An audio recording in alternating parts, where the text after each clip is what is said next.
കഥേമമ്മയുടെ പുതിയ എപ്പിസോഡിൽ എന്താണ് പുതിയ കഥ? കഥയല്ല, ചരിത്രം. അതെ, ഔറംഗസേബാണല്ലോ ഇപ്പോൾ നിറഞ്ഞു നിൽക്കുന്നത്. എന്ന് പറഞ്ഞാൽ സാമ്പാജി. ചാവ സിനിമ വന്നതിന് ശേഷം. അതെ, ചാവ സിനിമ കാണാത്ത ആരെങ്കിലും ഉണ്ടെങ്കിൽ അതൊന്ന് കാണണേ. പക്ഷെ അടുത്ത തിയേറ്ററിൽ കാണില്ല, കാരണം അധികം തിയേറ്ററുകളിൽ കേരളമാണ്. അതെ, ഇത് കേരളമാണ്. അപ്പോൾ ഈ ഔറംഗസേബ് സെക്കുലറിസ്റ്റാണ്. ഇന്ന് സമീപകാലത്ത് അദ്ദേഹത്തിൻ്റെ ജീവചരിത്രം ഒരു മദാമ അക്കാഡമിഷ്യൻ എഴുതിയ കാര്യം ഞാൻ ചില ചർച്ചകളിൽ ചർച്ച പറയുന്നുണ്ട്. ഔറംഗസീബിനെ പോലെ ഹിന്ദുക്കളെ സ്നേഹിച്ച ഒരു മുഗൾ രാജാവ് വേറെയില്ലായിരുന്നു. മനുഷ്യസ്നേഹിയായിരുന്നു. അച്ഛനെ പിടിച്ച് പച്ചവെള്ളം കൊടുക്കാതെ കൊന്ന ആളാണ്. മകനെ കുത്തി കൊന്നു, സഹോദരനെ കൊന്നു, അപ്പനെ കൊന്നു, സഹോദരിയെ കൊന്നു. മനുഷ്യസ്നേഹിയാണ് വളരെ വളരെ. അപ്പോൾ ഇയാൾ ഇത് ഓഡ്രി ട്രഷ്കെ എന്ന് പറയുന്ന റട്ഗേഴ്സ് യൂണിവേഴ്സിറ്റിയിൽ പഠിപ്പിക്കുന്ന ഡോക്ടറേറ്റൊക്കെ ഉള്ള ഒരു സ്ത്രീയാണ് ഓഡ്രി ട്രഷ്കെ. ഇന്ത്യയിൽ തന്നെ ചില സെമിനാറുകളിലൊക്കെ ഇസ്ലാമിസ്റ്റുകൾ വിളിക്കാറുണ്ട്.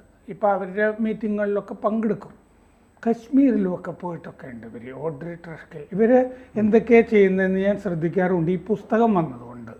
പുസ്തകത്തിൻ്റെ പേര് Aurangzeb the life and legacy of India's most controversial king എന്നാണ്. അപ്പോൾ അതിൻ്റെ അകത്തൊരു തിയറി അവതരിപ്പിക്കുന്നത് നമ്മളൊക്കെ മനസ്സിലാക്കിയിരിക്കുന്നത് ഇയാൾ ഹിന്ദു ക്ഷേത്രമൊക്കെ തകർക്കുന്നത് മതഭ്രാന്ത് കൊണ്ടാണെന്നാണല്ലോ.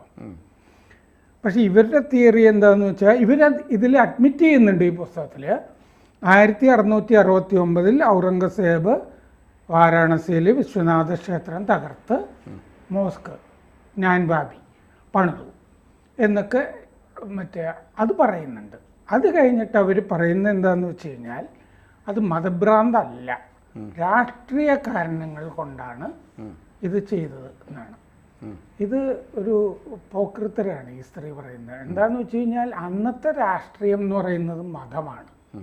വേറെ കോൺഗ്രസും CPM അല്ല. മതം മാറാത്ത നൂറുകണക്കിന് ഹിന്ദുക്കളെ കൊന്നു കെട്ടിത്തൂക്കിയതോ തലവെട്ടിയതോ ഈ നമ്മൾ ശൈവമതം വൈഷ്ണവ മതത്തിൻ്റെ കാലത്തും പറയുമല്ലോ, അന്നത്തെ രാഷ്ട്രീയം എന്ന് പറയുന്നത് മതമാണ്. വേറെ രാഷ്ട്രീയ പാർട്ടിയും തെരഞ്ഞെടുപ്പൊന്നും ഇല്ലല്ലോ. വിഷ്ണുവിനെ നീ അംഗീകരിച്ച് നടന്നോ എന്നുള്ളതല്ലേ ഈ പൊളിറ്റിക്സ് എന്ന് പറയുന്നത്. ഇസ്ലാമിനെ നീ അംഗീകരിച്ച് നടന്നോ, ഇതല്ലേ ഔറംഗസേബ് രാഷ്ട്രീയവും. ഇവർ ഈ സെക്കുലറിസം എന്ന് പറയുന്നത് ഒരു പുതിയ ആശയമാണല്ലോ. നമ്മൾ ഒരു 25 കോപ്പി വെക്കുന്ന ഒരു പത്രത്തിൻ്റെ ഒരാളുണ്ടാക്കിയ വാക്കല്ലേ അത്. അപ്പോൾ അങ്ങനെ ഇവരിതിൽ പറയാണ് ആയിരക്കണക്കിന് ഹിന്ദു ജൈന ക്ഷേത്രങ്ങൾ ഔറംഗസേബിൻ്റെ അവസാന കാലത്ത് നിലനിന്നു എന്ന് പറഞ്ഞാൽ ഇയാൾ ക്ഷേത്രം തകർക്കുന്ന ആളല്ല എന്ന് പറയാൻ വേണ്ടി. ഇയാൾക്ക് ഈ ലോകത്തുള്ള എല്ലാ ക്ഷേത്രവും അങ്ങനെ തകർക്കാനൊന്നും പറ്റില്ല. ഇയാളെക്കാൾ നല്ല ആളുകൾ ഭരിക്കുന്ന സ്ഥലങ്ങളൊക്കെ ഇന്ത്യയിലുണ്ടെന്ന്. അവിടെയൊക്കെ കയറി അവിടെ കാണുന്ന ഈ ചെറിയ 2 സെൻറ്റിലെ ക്ഷേത്രവും 5 സെൻറ്റ് അങ്ങനെയല്ല. നമ്മുടെ പവിത്രമായിട്ട് കാണുന്ന ഹിന്ദുമതത്തിൻ്റെ ഗംഭീര മുദ്രകളായിട്ട് കാണുന്ന ക്ഷേത്രങ്ങളുണ്ടല്ലോ, ഇത് തകർത്താൽ പോരെ. മഹാക്ഷേത്രങ്ങൾ വിശുദ്ധമായി നമ്മൾ കരുതുന്നത്, പവിത്രമായിട്ട് കരുതുന്നത്, അതാണ് അയാൾ ചെയ്തുകൊണ്ടിരുന്നത്. അയാൾ എന്തായാലും 2500 ക്ഷേത്രം തകർത്തതിന് നമ്മുടെ കയ്യിൽ പട്ടികയുണ്ട്. പിന്നെ അപ്പോൾ ഇതിന് കാതറിൻ ബി ആഷർ, സിന്ധ്യ താൽബോട്ട് എന്ന് പറഞ്ഞ് 2 പേര് എഴുതിയ ഇന്ത്യ ബിഫോർ യൂറോപ്പിൽ പറയുന്നുണ്ട് മധുരയിലെ ക്ഷേത്രം തകർത്തത് അവിടെ നടന്ന കലാപങ്ങൾക്ക് പ്രതികരണമായിട്ടാണ്. അപ്പോൾ വേറൊരു കാരണവും വന്നു. കുറേ ആളുകൾ കലാപം കൂട്ടി ഹിന്ദുക്കൾ, എന്നാൽ പിന്നെ ഇവരുടെ ക്ഷേത്രം വേണ്ടാന്ന് പറഞ്ഞ് ഇയാൾ തകർത്തു എന്നുള്ള വാദമാണ് ഈ പറയുന്നത്. അപ്പോൾ അയാൾക്കൊരു കാരണമായി ഔറംഗസേബിന് കലാപങ്ങൾ ഉണ്ടായതുകൊണ്ട് ക്ഷേത്രം തകർത്തു എന്ന് പറയാവുന്ന ഒരു തരത്തിൽ. ഇതൊന്നും അല്ല സംഭവം.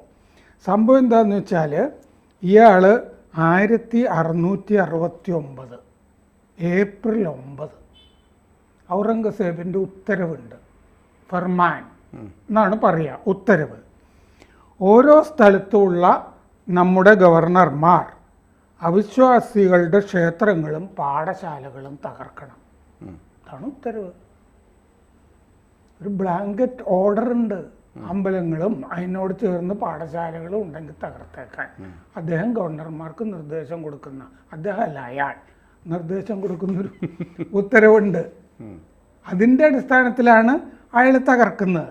ഈ മദാമ്മമാർ ഉന്നയിച്ചിരിക്കുന്ന ഈ കാര്യമുണ്ടല്ലോ, ആ അവകാശവാദം ഔറംഗസേബ് ഉന്നയിച്ചിട്ടില്ല. ഔറംഗസേബിൻ്റെ ജീവചരിത്രവും ഔറംഗസേബ് തകർക്കാൻ തന്നെ പറഞ്ഞത് അക്കാലത്തെ പുസ്തകങ്ങളിലൊക്കെ അങ്ങേര് തന്നെ പറഞ്ഞിട്ടുണ്ട്. അപ്പോൾ മാസ്രി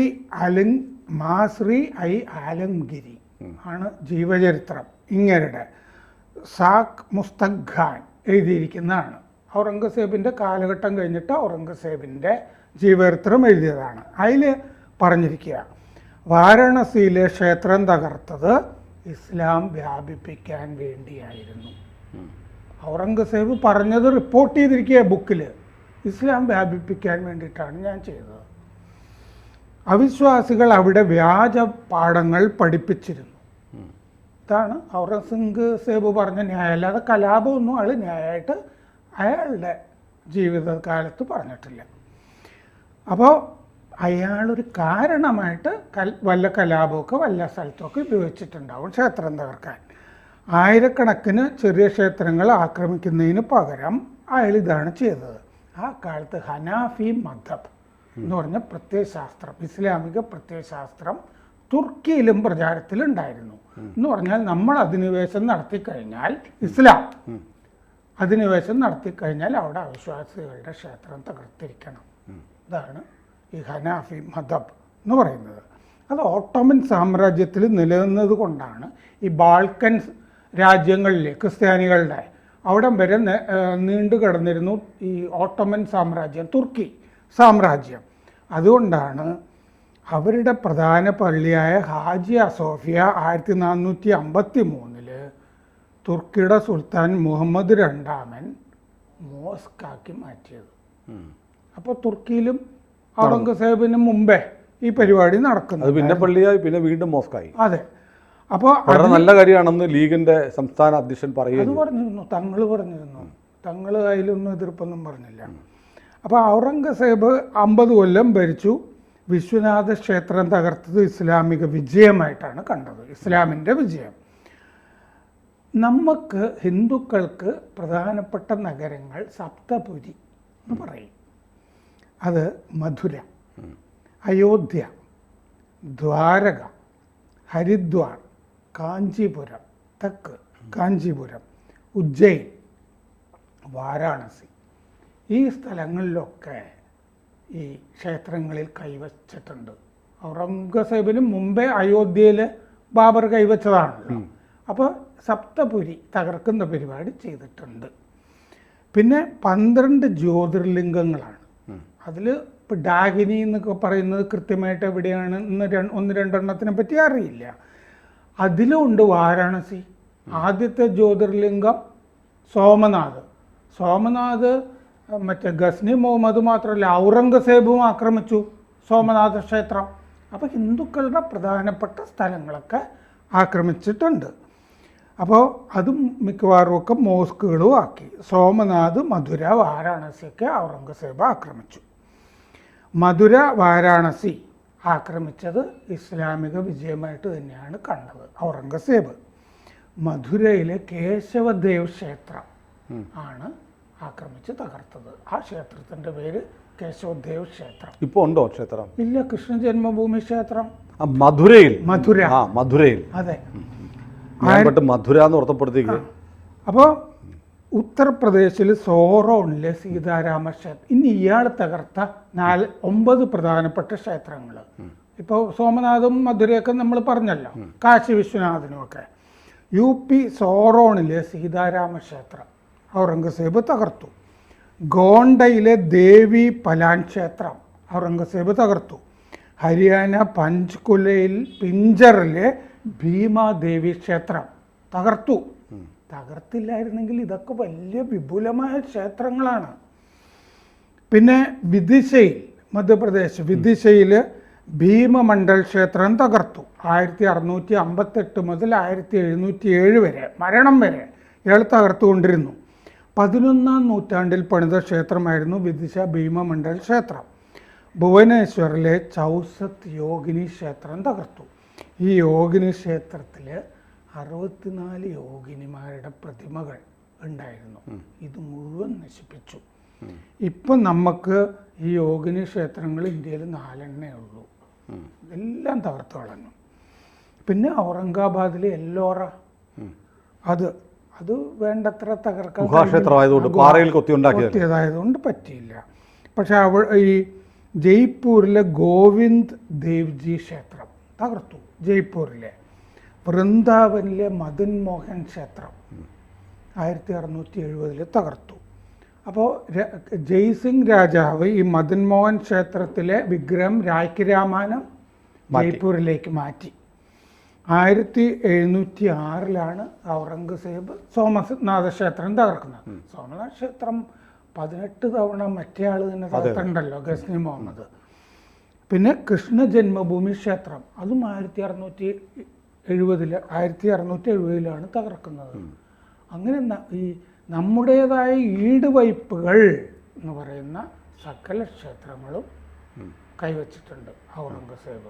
അല്ല, പുറത്തുനിന്ന് വേറെ നാട്ടിൽ നിന്ന് ഇങ്ങോട്ട് അതിക്രമിച്ച് കയറി വന്ന അക്രമകാരിയാണ്, കൊള്ളക്കാരനാണ്. അവനെയാണ് ഇവിടെ ചെറിയ ആളുകൾ അഭിമാനത്തോടെ കൊണ്ടാടുന്നത്. നമ്മുടെ രാജ്യത്തെ കൊള്ളയടിക്കാൻ, നമ്മുടെ രാജ്യത്തെ ജനങ്ങളെ കൊല്ലാൻ, നമ്മുടെ രാജ്യത്തെ ജനങ്ങളെ അടിമകളാക്കി കൊണ്ടുപോകാൻ വന്ന കുറേ ആളുകളെ മതത്തിൻ്റെ പേരിൽ വീരപുരുഷന്മാരായി ചിലർ കാണുകയാണ്. അയാൾക്ക് അങ്ങനെ ഒരു അവകാശവാദം ഉണ്ടായിരുന്നില്ല. ഈ റാവുത്തരൊക്കെ പറയുന്ന പോലത്തെ മറ്റേ മീഡിയ വണ്ണിലോ മറ്റോ മാസറായി അലങ്കരിയിൽ പറഞ്ഞിരിക്കുന്നത് ഇസ്ലാം വളർത്താൻ വേണ്ടിയിട്ടാണ് ഞാൻ ഈ അവിശ്വാസികളുടെ ആരാധനാലയങ്ങൾ തകർത്തിരിക്കുന്നത്, അവരുടെ തല വെട്ടുന്നത് എന്ന് സത്യം പറഞ്ഞിട്ടുണ്ട്. അത്രയുമെങ്കിലും സത്യസന്ധത അയാൾക്കുണ്ട്. ഇയാളെ താങ്ങി നടക്കുന്ന ആളുകൾക്ക് അതുമില്ല. അല്ലെങ്കിൽ നമ്മുടെ രാജ്യത്തേക്ക് കയറി വന്ന് നമ്മുടെ രാജ്യത്തെ പൈതൃകവും സ്വത്തുക്കളും ആളുകളുടെ ജീവനും എടുത്തവരെ പുകഴ്ത്തിപ്പാടാൻ മതം എന്ന ഏക മാനദണ്ഡം വെച്ച് അല്പമെങ്കിലും ലജ്ജയുള്ള മനുഷ്യന്മാർക്ക് കഴിയുമോ? ഒരു നാണവുമില്ല, മാനവുമില്ല, നേരുമില്ല, നെറിയുമില്ല. ഇവിടെ കുറേ ആളുകൾ ഈ ഇസ്ലാമിസ്റ്റുകളും മറ്റേ മാർക്സിസ്റ്റുകളും എല്ലാം കൂടി ഒന്നിച്ച് കൂട്ടം കൂടി ഇങ്ങനെ നടക്കുകയാണ്. ആരും ഈ പറഞ്ഞ പോലെ ഈരാറ്റുപേട്ടയിലെ അക്രമത്തിനെ പറ്റിയോ സ്ഫോടക വസ്തുക്കളുടെ ശേഖരത്തിനെ പറ്റിയോ ഒരക്ഷരം മിണ്ടില്ല. കൂടൽമാണിക്യത്തിലെ തട്ടിപ്പിനെ പറ്റി പറഞ്ഞുകൊണ്ടിരിക്കുന്നു. കൂടുതൽ വാർത്തകളും വിശേഷങ്ങളും നിങ്ങളിലേക്ക് എത്താൻ ABC മലയാളം സബ്സ്ക്രൈബ് ചെയ്യുക, ബെൽ ബട്ടണും അമർത്തുക.